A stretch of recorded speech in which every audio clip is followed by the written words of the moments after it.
Live. You ready? Okay, touchdown. Here we go.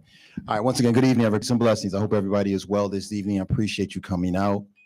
I know there's been communication around the topic of this evening. There's a few other things I want to add to the agenda just so everybody is clear. So I'm going to kind of go through the agenda. If there's anyone that needs support with translation from Spanish to English, English to Spanish, French to English, English to French, just raise your hand. I have staff members here who can support you. All right.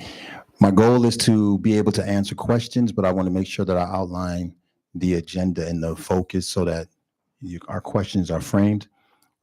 I will stay as long as I need to, but by no means, once you've had your questions answered, I understand. This is live, but it's also being recorded. So in the event that something's missed, you can follow back later on. Before we begin, I would like to bring forth my direct supervisor, Board President Best, to come forth and bring greetings. Ms. Board President Best. Happy Bosses Day, by the way. Happy Bosses Day. Thank you. Happy Bosses Day to you too. Good evening, everyone. My name is Laquana Best. I serve as the Hillside Board of Education president. I've been on the board for about 7 years now. And I'm also a product of Hillside, graduated back in 1999. 1909? I look pretty good, right? But I welcome everyone here. It's great to see all of our administrators and principals, supervisors. That's great support that we have for our superintendent and all of the parents that are here and brought some of our students. Events like this are important just because it allows everyone to understand what we're trying to accomplish with this school year and the good things that we have in store for our students.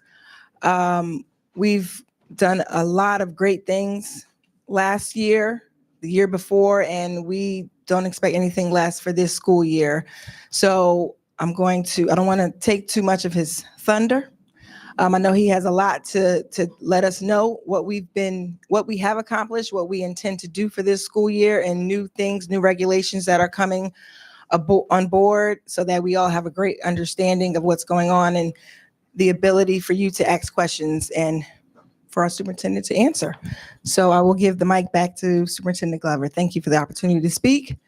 I do not see any of the board members here yet, but I know that they are coming. So when they're here, I'm sure Mr. Glover will introduce our board members. Thank you. All right. Thank you very much. Let's give a round of applause. Gotcha.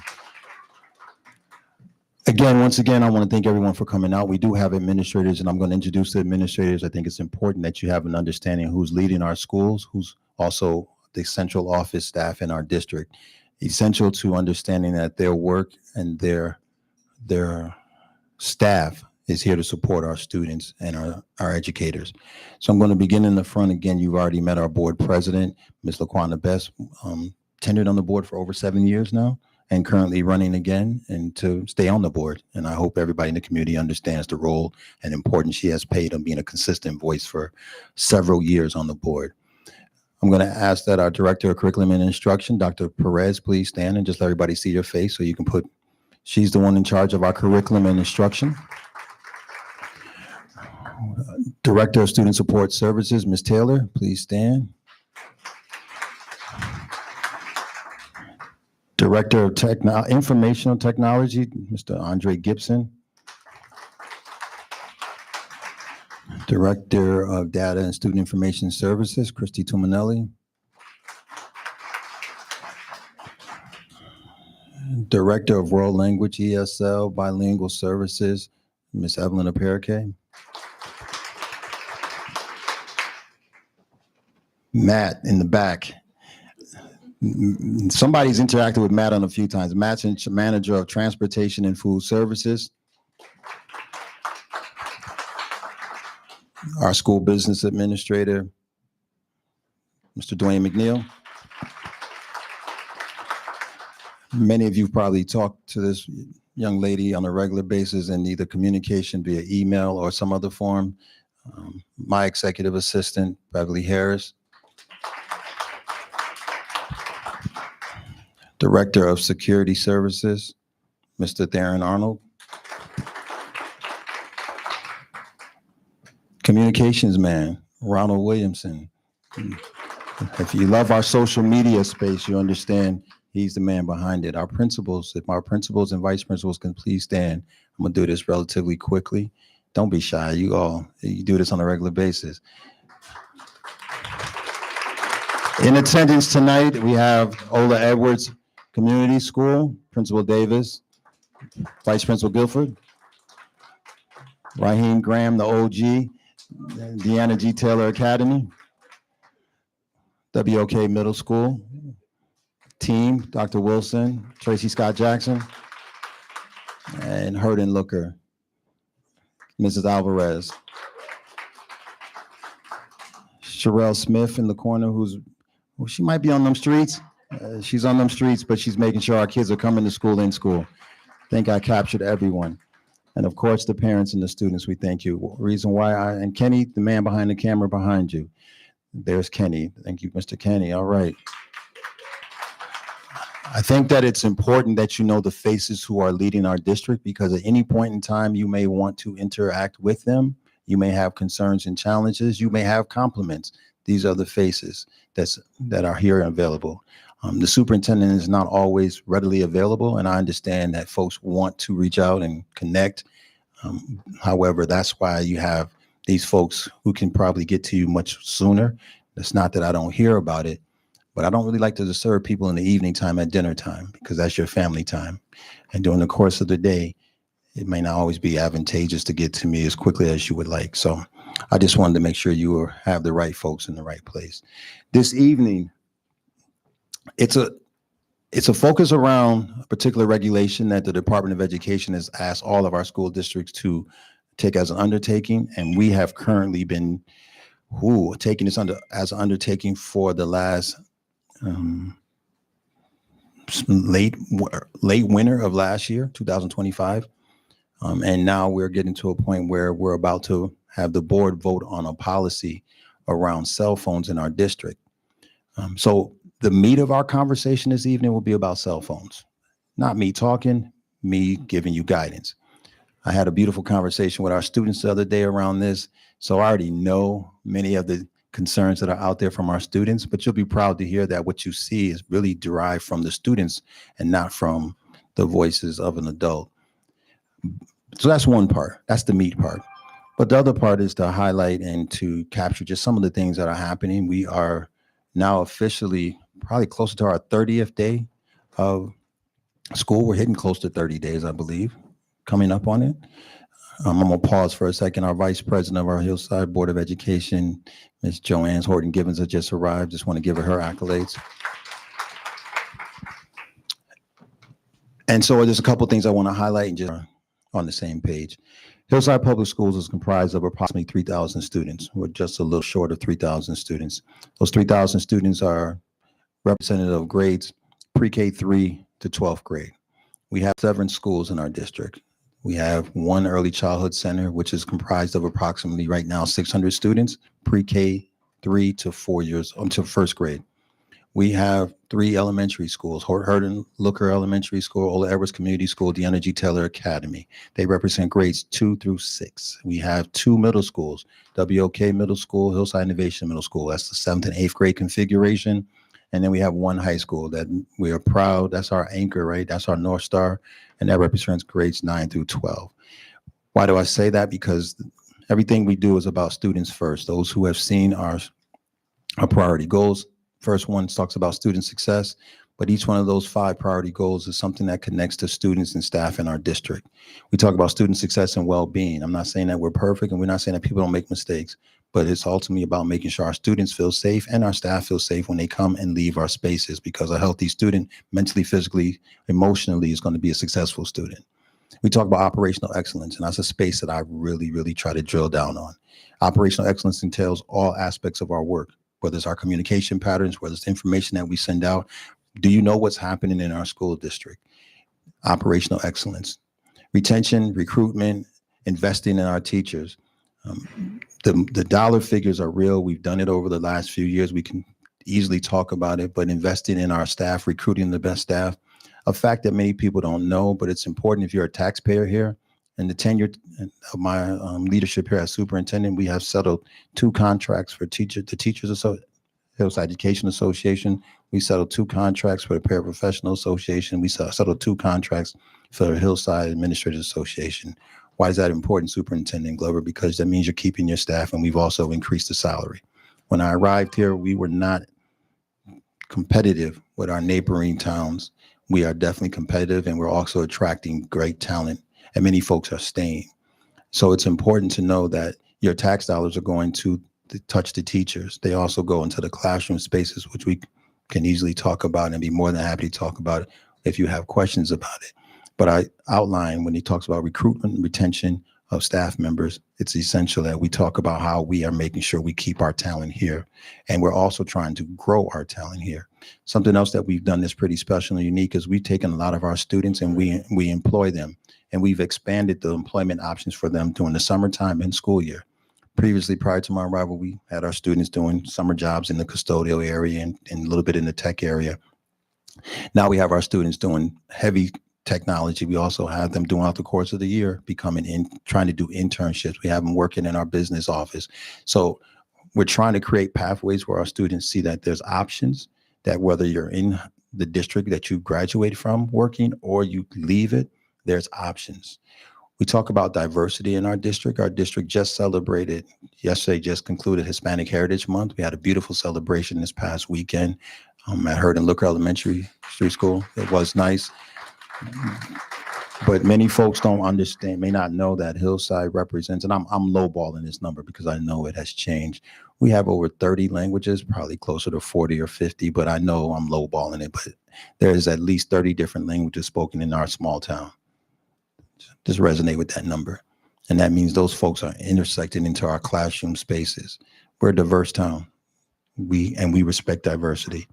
And we understand no matter where you came from, how you show up, we're here to make sure that our school spaces are successful for you. Last year, next month, the presentation has to be done, maybe December, around our test scores. Our multi-language learners have shown and demonstrated some significant gains. Now I'm just talking about the syllabi literacy, which is an important certificate to graduate from 12th grade, which ties into a foreign language. You're also talking about students who traditionally have come here and English wasn't their primary language, and now they're demonstrating success on the Department of Education assessments that they take. That's major. That speaks to teachers, that speaks to leadership, and it speaks to families. And it means that our students are actually coming to school and enjoying it. The reason why we talk about retention, we talk about operational excellence, is because if those things are working well, you're going to be happy to keep your children in the district. And then the final priority goal is partnerships. And it's because of our partnerships, especially partnerships that help our teachers become stronger in their understanding and support of students who come with diverse languages. Our partnerships, we have social workers in every one of our schools. I'm going to say that, social workers in every one of our schools. We received a Department of Education grant 2 years ago, which allowed us to increase our supports for social and emotional learning, mental health supports. That helps parents also. That saves you money. What do you mean it saves us money? Because you're not now having to leverage your insurance. If you have insurance or wait in long lines, we have those clinicians in our district. We've partnered with YDC. We've partnered with other organizations that make sure that our students can get those services real time. And that's about building relationships. We have partnerships in the mental health space, but we also have partnerships in the academic space. And those partnerships, such as Scholastic, such as Leader in Me. And I don't know how many parents in the room have heard their children come home and talk about being Leader in Me. And if you haven't asked them, many of them they're actually leading spaces in their classroom and in their buildings. Another partnership. I point these out because a lot of times people don't know what happens in the day-to-day. But I know when your child comes home happy, you're happy. If your child comes home upset, you're unhappy and you want to know what's going on. I say this all the time. There's a solution to every situation. We may not always like the solution, but there's a solution to every situation. And so if we understand the solution to every situation means that we have to sit down and communicate, we have to develop a professional mutual trust that we're doing the best for your child.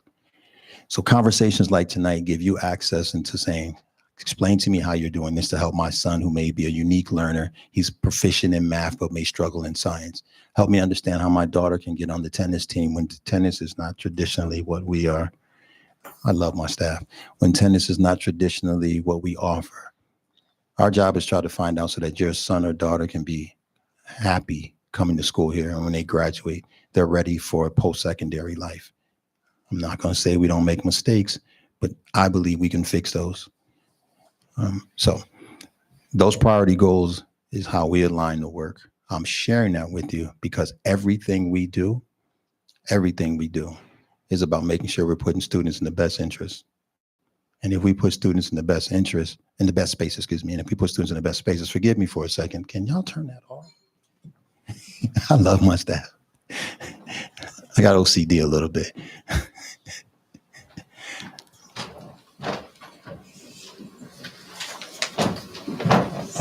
Forgive me, everyone. I'm gonna just pause for a second. Unless we're watching TV tonight, I don't know what's going on. I didn't charge for a movie tonight, so it's all right.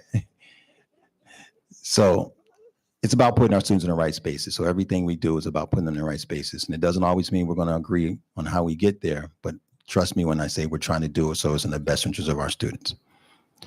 We'll pause there. Take a breath. Did everyone receive a handout as they walked in? Does everyone have a handout? Who does not have a handout? That might be easier to ask. Okay. Tonight, well, this month, our Board of Education will be voting on a policy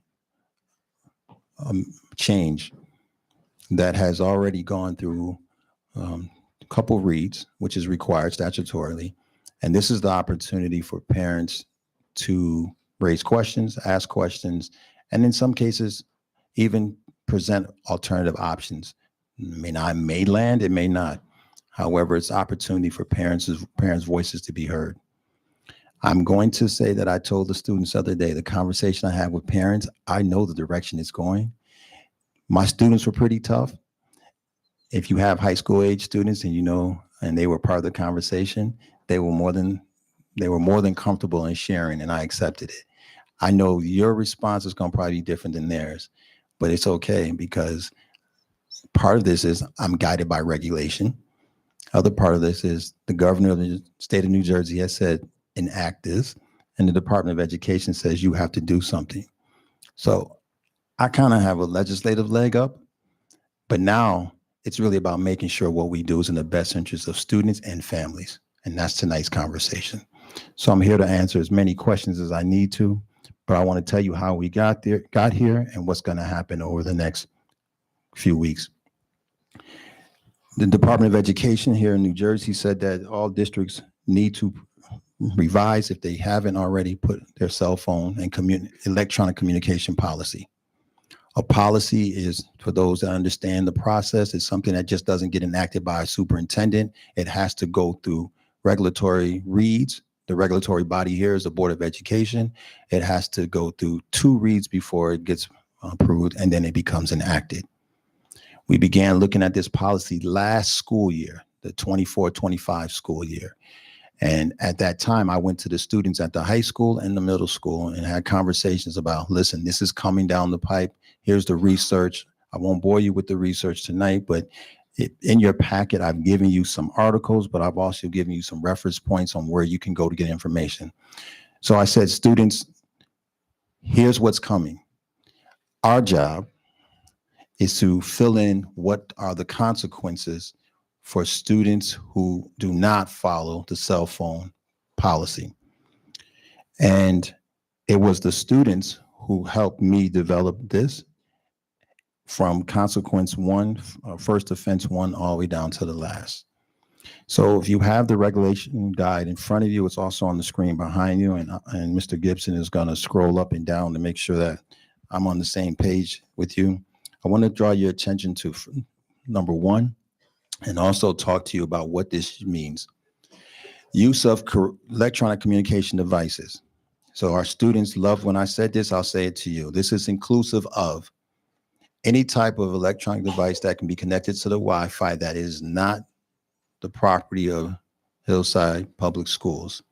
So that means the following: cell phone, watches, Beat headphones, AirPods, any other earphones, glasses. Thank you. That's the one. Glasses, which someone might be, if you're recording me now, just make sure you get the good side. So glasses, your own electronic device that you bring from home, which is already prohibited, but we know some students skirt that. All of those are items that are considered electronic communication that are not permitted to be used in the course of the school day. Resonate there, write that down, make sure everybody's clear. If they come out with earrings, if they come out with watch rings, it's not permitted. Those devices will be prohibited from being used in the course of a school day while school is in session. So I'm gonna use the high school, for example. The high school begins at 8 o'clock, ends at 2 minutes after 3. During that time, they're not permitted unless the following. This hasn't been approved yet, but I'm telling you the direction that we're going. Approved by a teacher for instructional purposes on a school bus designated at specific times and with the permission of the principal in advance. That's it.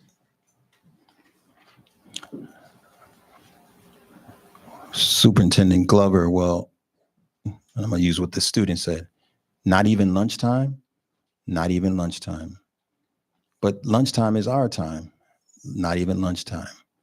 So there's two trains of thought around that. One, our network has to remain secure. And there are those students who have become wise enough to understand how to bypass certain things in the network.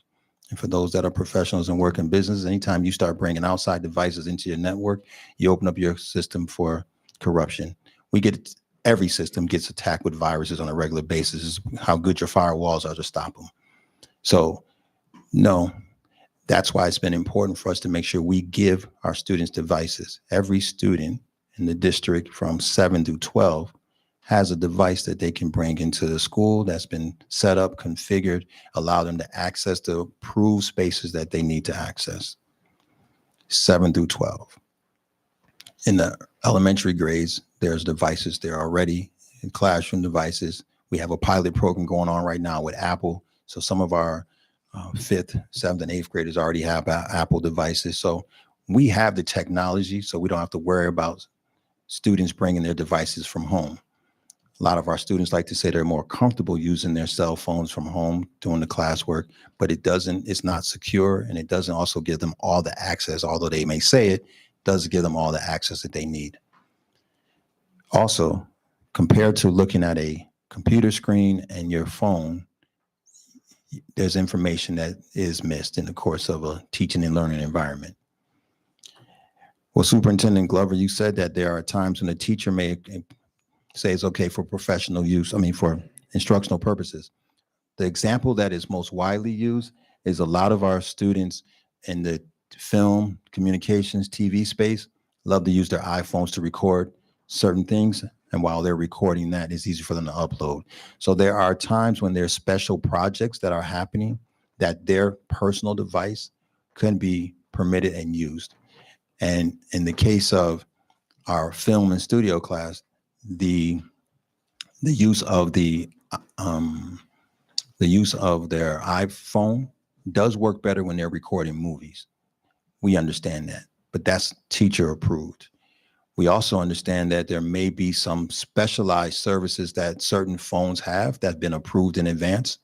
And those specialized services, with the approval of principal, Office of Student Support Services, that's why I introduced again Ms. Taylor, who's director of that department, according to students who may have individual education plans, 504 plans, that's permitted.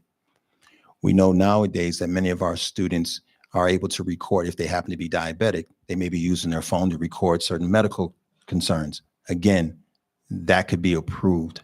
So there are exceptions, but those are things that come with doctor's approval and making sure that it's written in as part of a plan that was on file.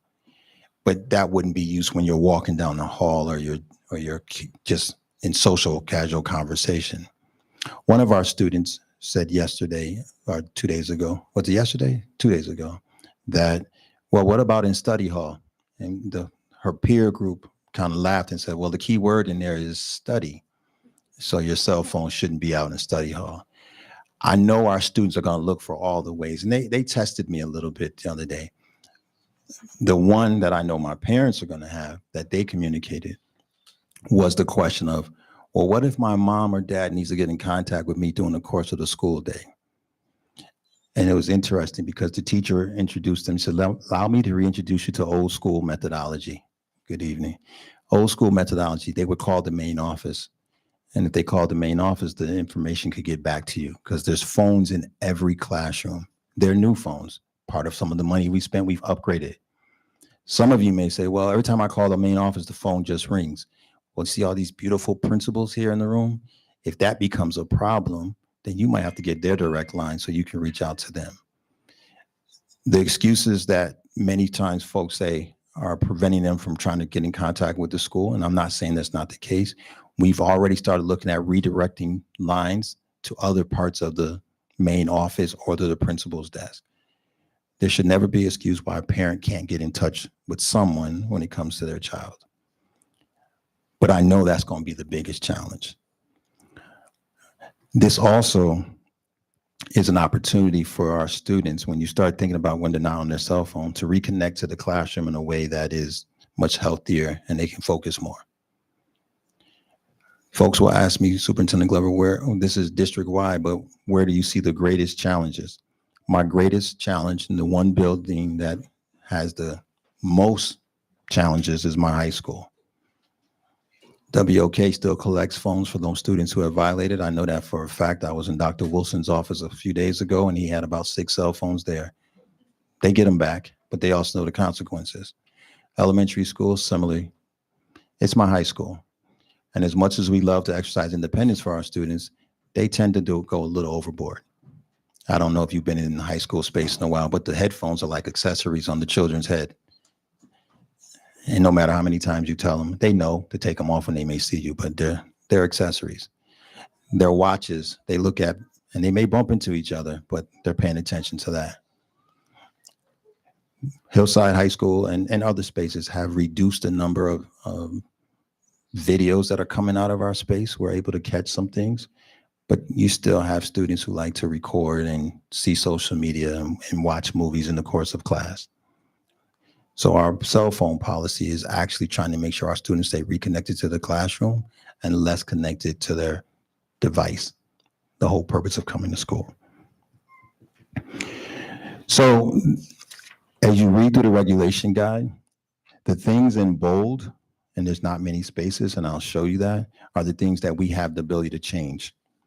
The things that are written with the numbers next to them, they're already written in regulation, and we have less flexibility in changing them.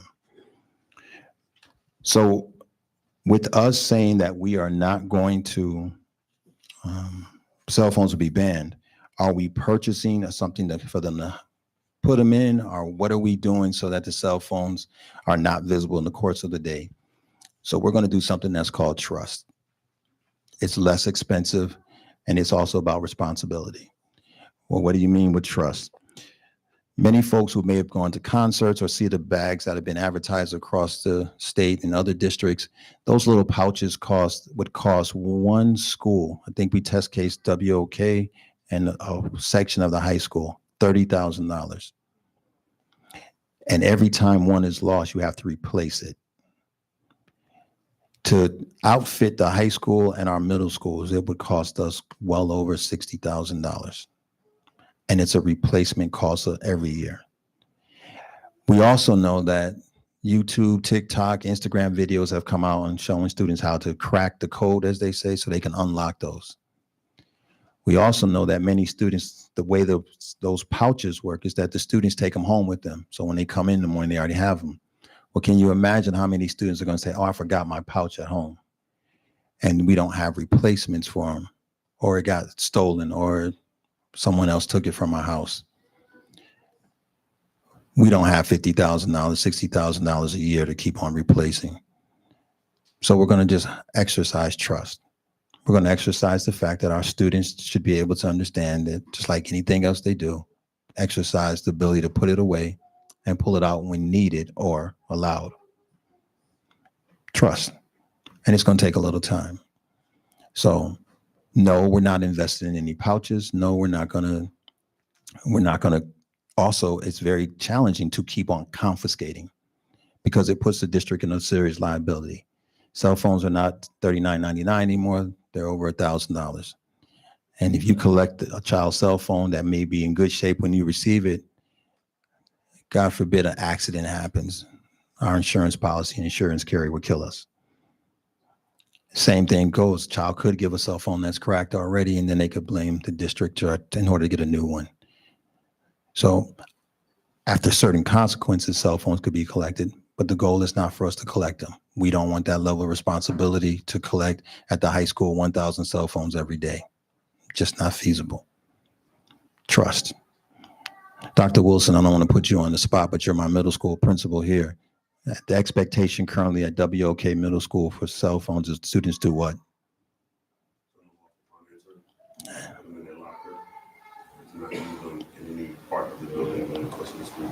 Do you have pouches? So there's an element of trust already happening, and that's in our middle schools. And the irony is most of our students come through WOK or Hillside Innovation Academy. And then they get to the high school and they say, oh, freedom. So the rules have been there. It's just now we're solidifying it with a policy that's a little more stringent. I'm going to go through the policy. I'm going to move through it fast, but then I'm going to allow for questions. There are 5 levels to discipline. 5 levels. The first level is probably very easy for people to understand. Are you on page 3? Good.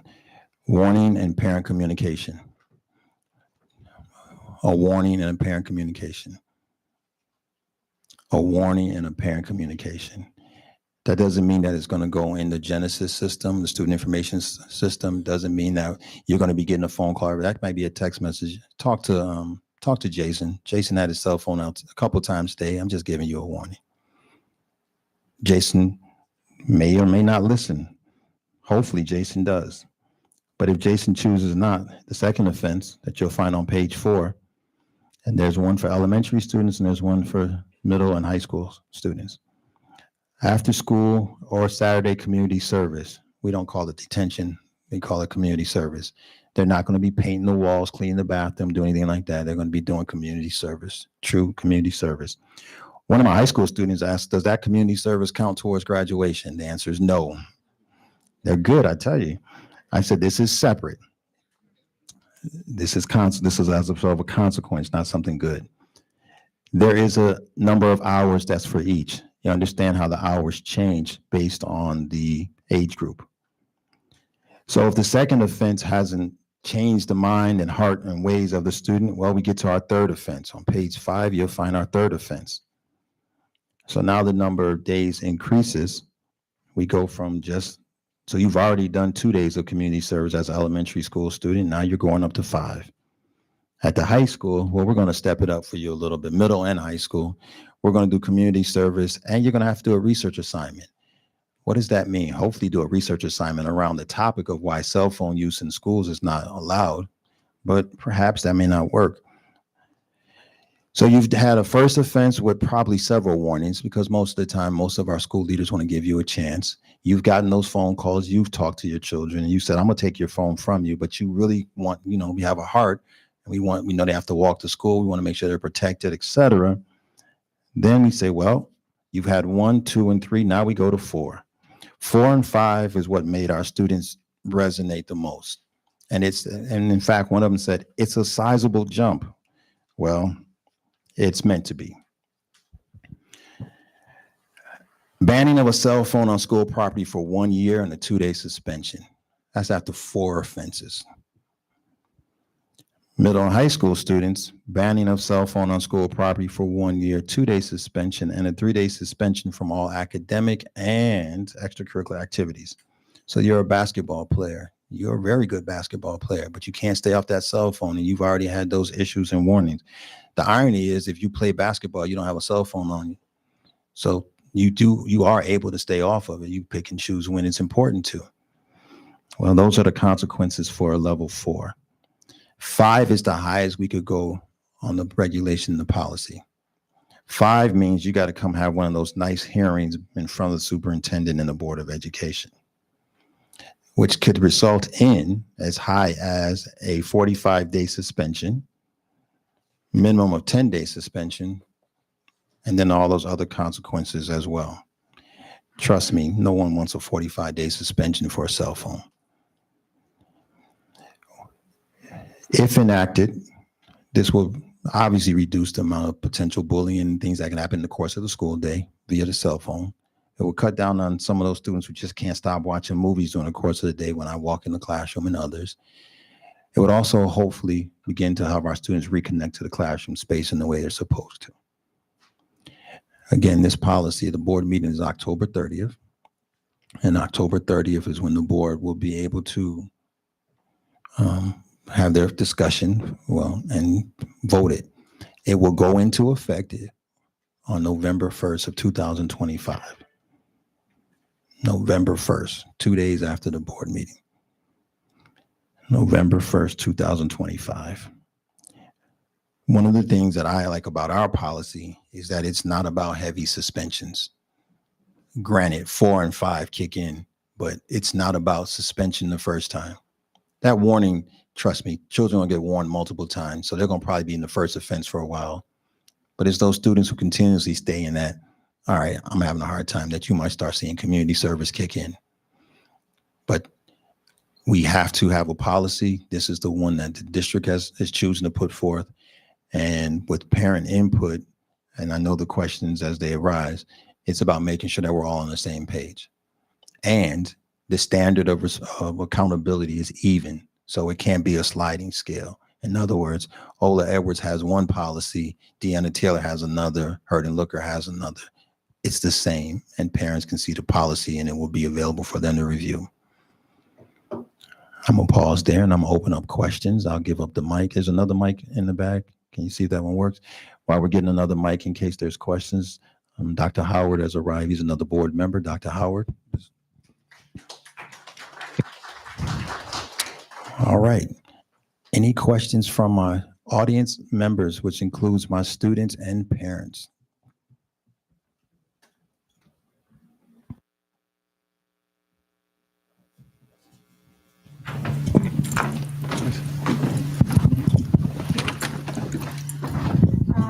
My question is, if a disaster happens in the school, like a shooting or whatever, because it does happen, how will we be notified if my child can't call us? Because sometimes emails come out and they do say they sheltered in place or whatever happened, the occurrence happened. Mm-hmm. But if I'm in the mall, I'm not looking at no email. Mm-hmm. I want my son to call me. Great question. Students ask that question. So there's several things that even parents don't understand about that. And you probably hear after some of these incidents that have happened across the country. So this is why it's important that our systems internally, as I go back to operational excellence, are in place. We're required, and all the principals know this, if a building goes in shelter in place or something, alerts go out immediately. I've exercised the text alert. And how I know, because I get them. And if they're not going out, then I'm going to also know. So we're in shelter in place. There's been an incident in the community, and we're in shelter in place. Alerts are supposed to go out to the parents right away. And it's already set up. So I'm kind of dancing around. I can't give all the information for security purposes, but as soon as the building goes down, a staff member is supposed to send out an alert. It can be phone call, it can be text message, and it's also translated in the language of choice. So that's number one. The second reason why it's so important that students don't pull out their cell phones during that is because let's say there is an intruder in the building. Not everyone's whispering. And there are things you're supposed to do. I can't go and say everything you're supposed to do. And once you do those things, you're supposed to be quiet. If you're on your cell phone or someone's very sophisticated, they can see where signals are coming from. So that's another reason students aren't supposed to be on their cell phones. And the natural reaction of any parent is if you get that call that the building's on lockdown, something's happening, what do parents automatically want to do? Go to the school, right? And you're coming to the danger. And at the end of the day, we can't even get you or let you in because we don't know if you're the reason why. And so therefore, it's best to let us do the communication to you. And that's why it's been imperative that we've cleaned up our systems to make sure that communication goes out timely. And even after, we have to have by law, we have to have drills by law. So we can't tell you in advance, obviously, when we're having a drill.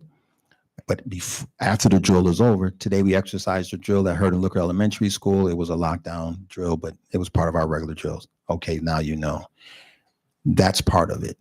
Because if you invite your parents to the incident, what potential damage or harm are you putting your parents in? So our systems have been tested. That's why I introduced Mr. Gibson over there, because that's part of his role and responsibility to make sure. I know parents still want to feel comfortable, like I can reach my child, but the school has to be the primary space, and it's for the protection of them while they're in the school. God forbid, hope it never happens, but an intruder was in the building. Great question. Yes, more questions. You guys make it too easy for me. No questions. You have another one? That's all right. Listen, if you're thinking it, somebody else is thinking it as well. Go ahead.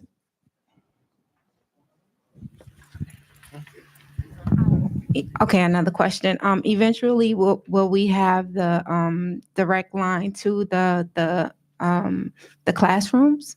Like, I know you said you're working on the system, right? No, Right? we have the system. No, the system is here. Yeah, No. but you said you were working on having more communication lines open to where they can. Right. So that part is, so you call the main office and it could be busy. Right.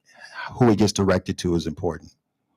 So that's the case. To the classrooms directly, no. And there's some security reasons why, and I can't say that. Oh, because if they have a new phone, they should be able to.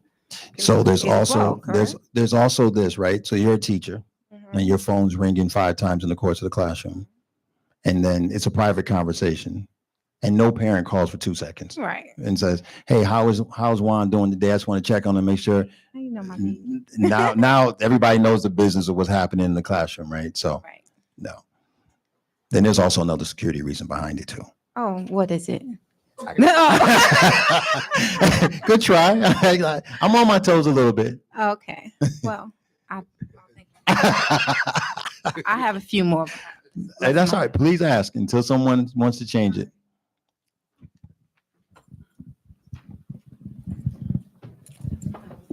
Any questions from the students who may be in the room? So you can hear and hear the same answer.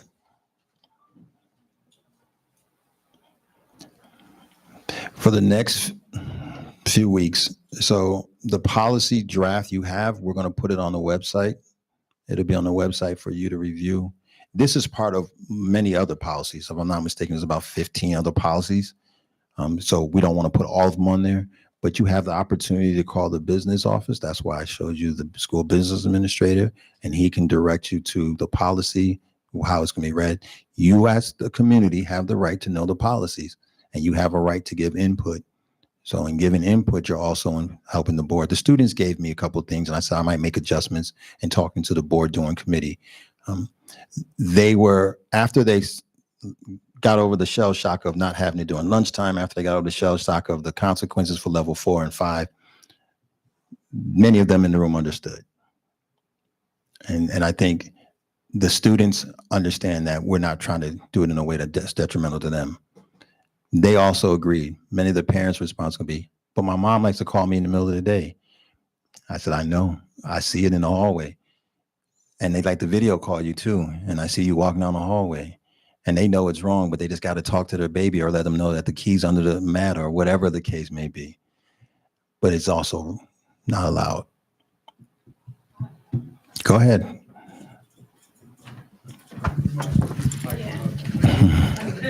Sorry. Don't be sorry. Listen, that's why we do this. So I know you said that the board does have to vote on it.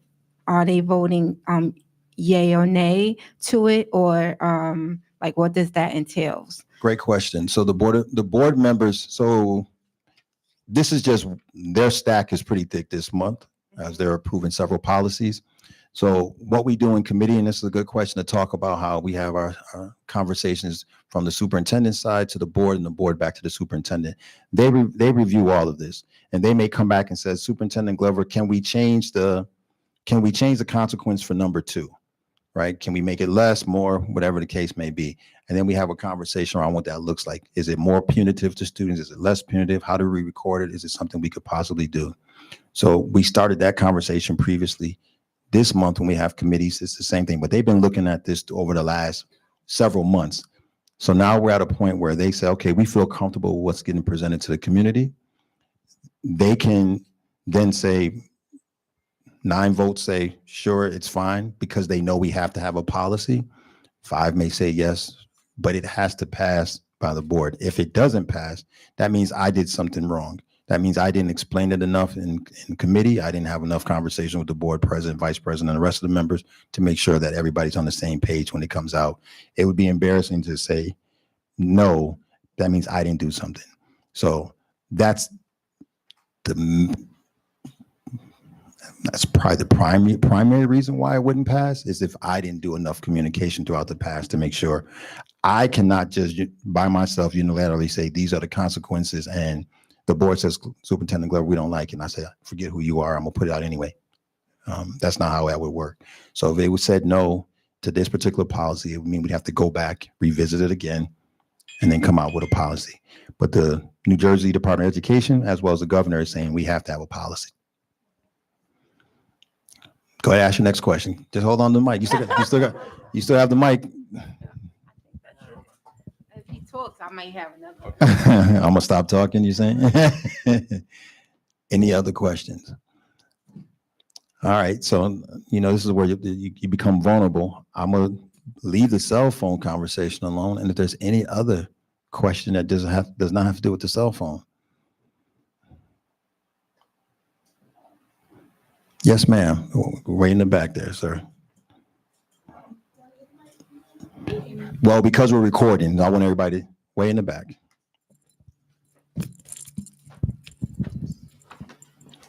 Again, for those who came in late, we are live streaming and we're also recording. Ron, if there's anything on social media that you see as a question that pops up where people have, just please call it out to me and I'll answer that as well. So, good evening. Good evening. My question is, I didn't know this was a meeting about cell phone stuff. My kids are in kindergarten and pre-K 3, so they don't have one. But my concern is at AP Morris, my daughter is special needs, and she doesn't really have a special education teacher. So is something going to be done about that, or how is that going to be addressed? Because for pre-K 3 and pre-K 4, she didn't have a special education teacher at all. And now that she's in kindergarten, the special education teacher is being spread between 3 classes. I feel like she's been in this district long enough and she's not getting services that she should. She's not getting enough. She's not getting the bare minimum. And we're kind of at a loss at this point. Yeah. So I think you might have come in, Dr. Ms. Taylor, just raise your hand. Raise your hand. So yeah. I'm not bypassing it. I need to know some more context. And I don't want to put that live because I want to know programs and things like that, and I can better answer. I do know we have we have dramatically reduced the numbers vacancies we have, and we've also assessed the certifications of teacher. I just need to know program and understand what services that should look like, but I don't want to just do that publicly. So see Ms. Taylor first, and me after, or we'll get it together and I'll be able to give you the best answer. Trust me, I'm not bypassing, but I want to know more context before I just answer that. Okay. Yep. Any other question?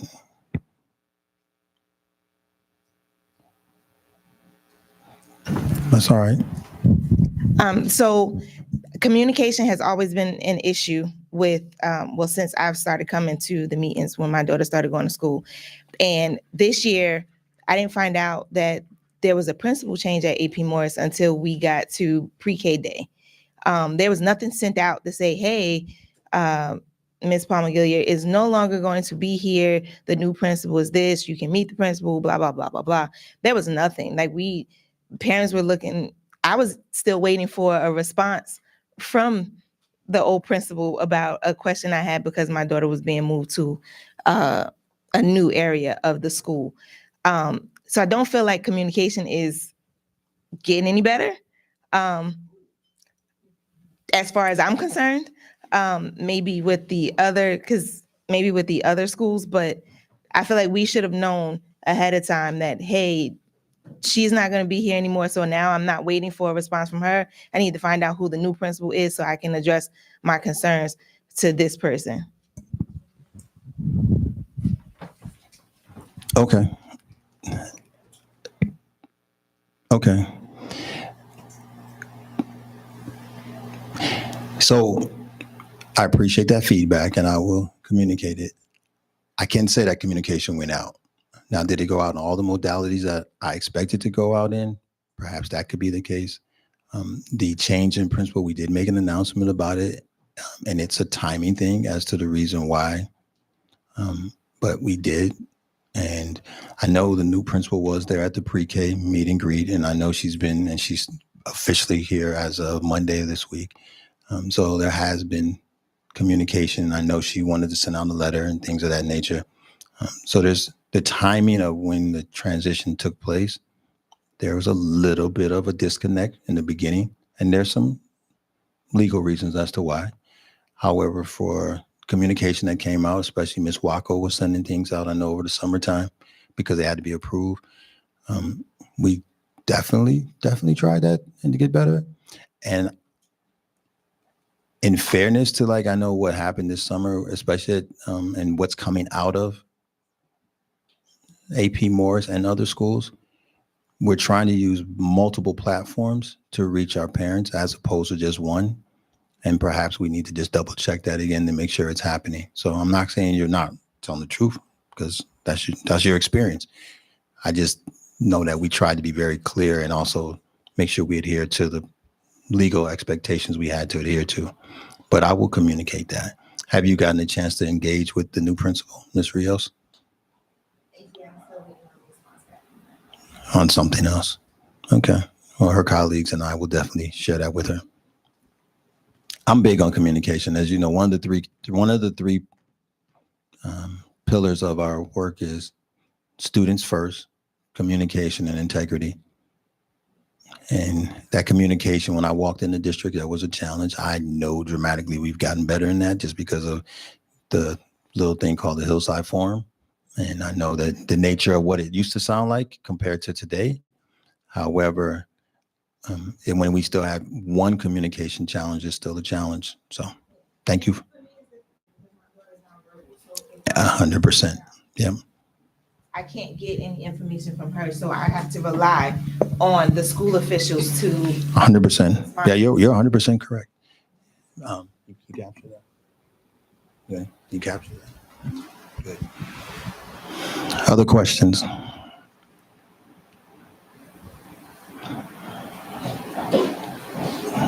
We're good. Go ahead. I see you over here. Just use your cafeteria voice. Because go ahead, ask the question. I can tell that's that teacher in me. When you're starting to get a little antsy, you want to ask that question. You're good. Madam President, anything you want to say in the closing?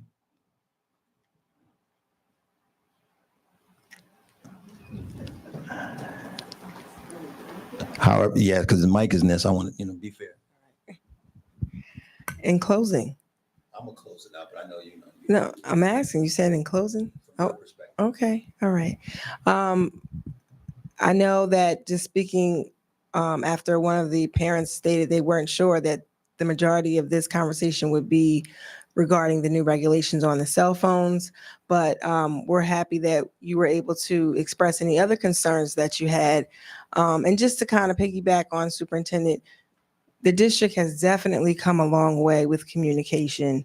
I can say, just, as we're board members, that we receive the emails, the text messages, and the phone calls. I think I received at least 10 regarding this event. So we're not perfect. We definitely strive to be better every day. So for those that still are having some concerns and frustrations on how things are being communicated with the parents, please continue to let us know, because if we don't know, we can't fix what's wrong.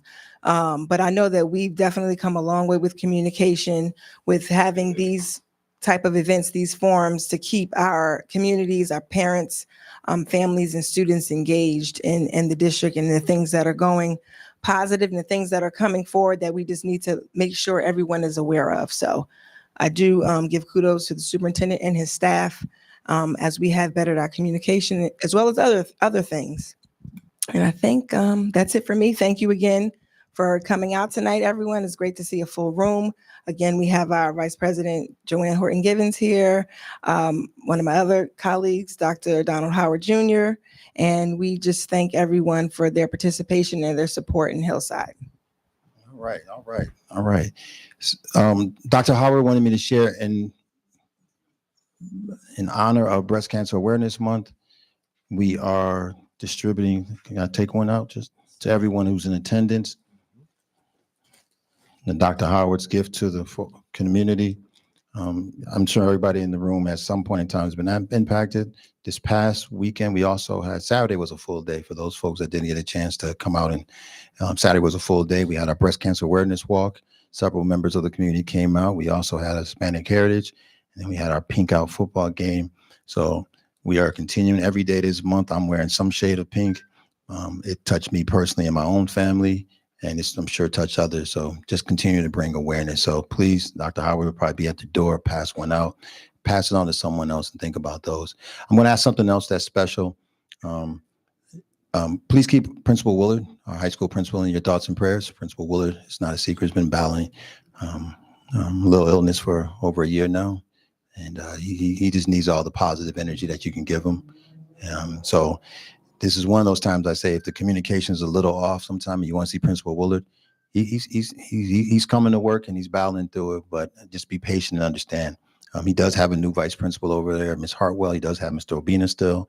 Mr. Boateng is here. He's our new director of school counseling. He wasn't there when I was introducing everybody. Hit the ground running, doing a great job. So for those who are inquisitive about their child's schedule, he also handles the middle school as well as the high school. Mr. Boateng is available. He's been making himself readily available. And talk about partnerships. I checked the email of the day. He's got 3 partnerships already out there to higher ed, post-secondary spaces, making those connections for us so our students have options upon graduation. But again, keep Principal Willard in your thoughts and prayers. And for all of those folks who may have questions in regards to other aspects of the work, please don't hesitate to ask. Again, I know I move around a lot. My office gets a lot of calls. Some I may redirect back to the school level because I'm a believer in, and as a school principal, the one thing that I didn't like to hear was a call from central office saying something needs to be taken care of. You missed it. I took that personal. My principals, and they do the same. So a lot of times you may call me with a concern, and I'm gonna be honest, not to be dismissive, I'm gonna send it back because I don't know the full context. Now I may have a conversation with them about how we're gonna make it right, because a parent should never have to feel like they can't get in touch with a school. A parent should never feel like this wasn't handled. But I need to make sure that we do it the right way and expeditiously. I don't want you waiting 2 days to hear from me when you can hear in 2 hours from the school level. I thank you for all coming out. I made my time so I don't get in trouble.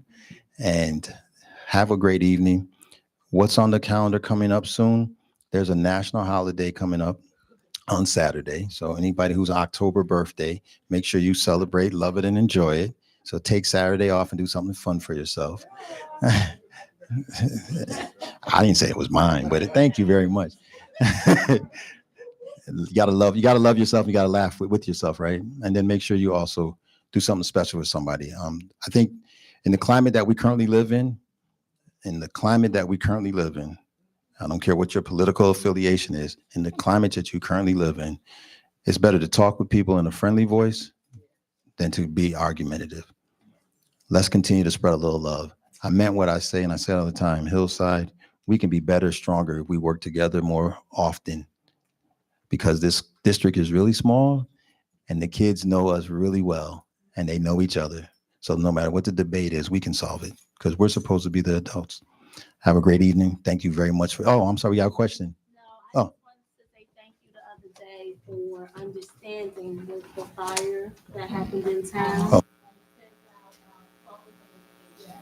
Saying that, you know, it was related to the traffic conditions and was understanding that thank you for just understanding